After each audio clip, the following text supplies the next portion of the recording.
দেখবো হলো টি2 ব্যাকটেরিওফাজের গঠন। আচ্ছা, টি2 ব্যাকটেরিওফাজের গঠন দেখার পূর্বে আমাকে দেখতে হবে যে ব্যাকটেরিওফাজ এর অর্থটা কি, এর অর্থ কি। আচ্ছা, প্রথমের বিষয় হচ্ছে ফাজ অর্থটা কি।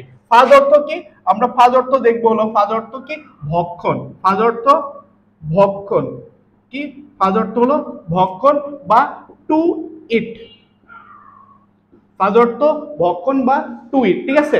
এখন ভক্ষণ, এটা দেখো এই ভক্ষণ মানে ফাজের আগে যে আমরা ওয়ার্ডটা দেখলাম যে ব্যাকটেরিয়া, তার মানে কি এরা এই যে সকল ভাইরাস এই যে ব্যাকটেরিয়াকে ভক্ষণ করে তাদেরকে আমরা বলবো টি2, তো তাদেরকে আমরা কি বলবো ব্যাকটেরিওফাজ।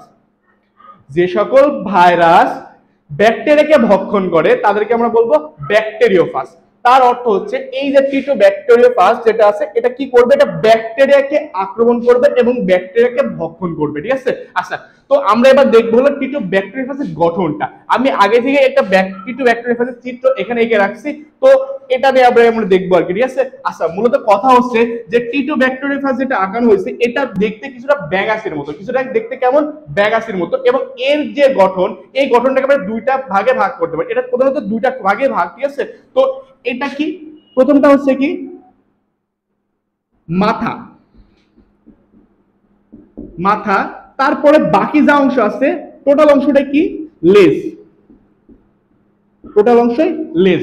আচ্ছা মাথা, আচ্ছা তাহলে আমরা প্রথমে মাথাটা নিয়ে একটু আলোচনা করি যে মাথার ভিতরে কি আছে আর কি, ঠিক আছে।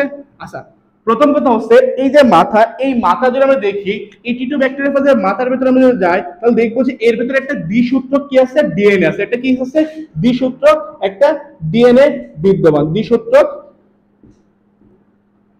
ডিএনএ বিদ্যমান,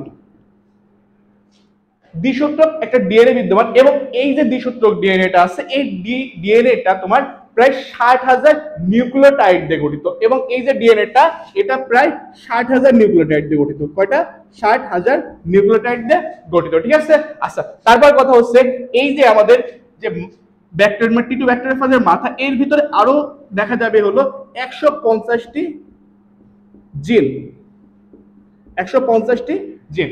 এবং এই যে মাথাটা, এই মাথাটা যে আবরণ, এই যে বাইরের যে আবরণটা, এটা কি, এই আবরণটা মূলত প্রোটিন আবরণ, এটা কি মূলত প্রোটিন আবরণ, ঠিক আছে। এটা কি প্রোটিন,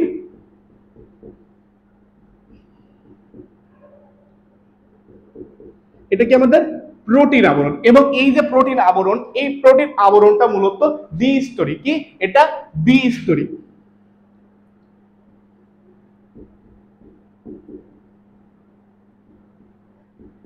এটা কি দ্বিস্তরী। এই যে প্রোটিন আবরণটা এটা মূলত দ্বিস্তরী, ঠিক আছে। আচ্ছা, তাহলে আমরা তো মাথার ভিতর কোন মানে কোন কোন অংশগুলো পড়তেছে বা কোন কোন অংশগুলো আছে সেটা তো বুঝলাম। প্রথমে আমরা বললাম যে মাথার ভিতর কি আছে, দ্বিসূত্রক একটা ডিএনএ আছে, এবং এই যে ডিএনএটা, এই ডিএনএটা প্রায় 60,000 নিউক্লিওটাইড দিয়ে গঠিত, এবং এর যে এই যে ডিএনএটা মানে এই যে ডিএনএটা, এই ডিএনএ এর ভিতরে আমরা দেখবো হলো প্রায় 150টি জিন বিদ্যমান, ঠিক আছে।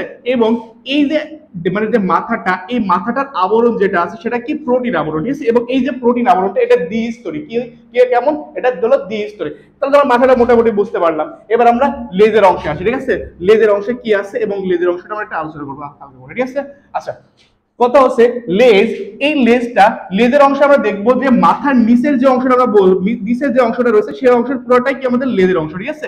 এবং এই যে মাথার নিচের দিকে আমরা যদি যাই তাহলে দেখবো যে একটা মনে হচ্ছে, একটা হলো কি যেমন চাকতির মতো, একটা চাকতির মতন কি আছে, একটা কলার আছে, একটা চাকতির মতো একটা কলার, যা প্রোটিন দিয়ে তৈরি।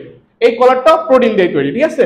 এবং এরপরে আমরা দেখবো যে এই যে তারপরে যে দেখছি যে অংশটা দেখতেছো না, এই যে অংশটা নলাকৃতির যে অংশটা, এটা হলো ফাঁপা অংশ, ঠিক আছে। এটাকে বললো ফাঁপা নলের মতো অংশ, ঠিক আছে। এবং এই ফাঁপা নলের মতো অংশের নিচের একদম নিচের দিকে, এক কথায় নিচের দিকে কি আছে, একটা প্লেট আছে। দেখো এটা প্লেটের মতো অংশটা, এই প্লেটের মতো অংশটাকে বলা হবে কি তোমার বেস প্লেট, বেস প্লেট।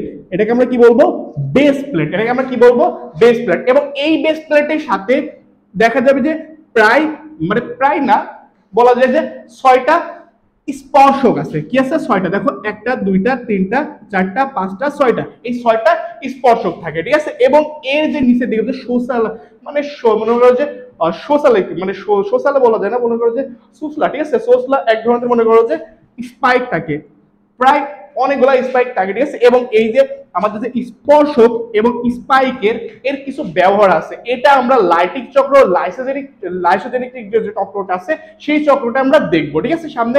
আচ্ছা, তো মোটামুটি তো আমরা বুঝতে পারলাম। তাহলে আমাদের যদি তোমার এই যে টি টু ব্যাকটেরিয়া যদি গঠন লিখতে দেয়, আমরা কি লিখতে পারবো না? আমরা কি লিখতে পারবো না? অনায়াসে মনে করো যে 1 থেকে 1.5 পেজ তুমি কিন্তু লিখে ফেলতে পারবা এটা, ঠিক আছে ভাই। আচ্ছা ঠিক আছে, এরপর আমরা দেখবো লাইটিক চক্র এক কথায় আমরা এরপরে দেখবো লাইটিক চক্র, ঠিক আছে ভাই। আচ্ছা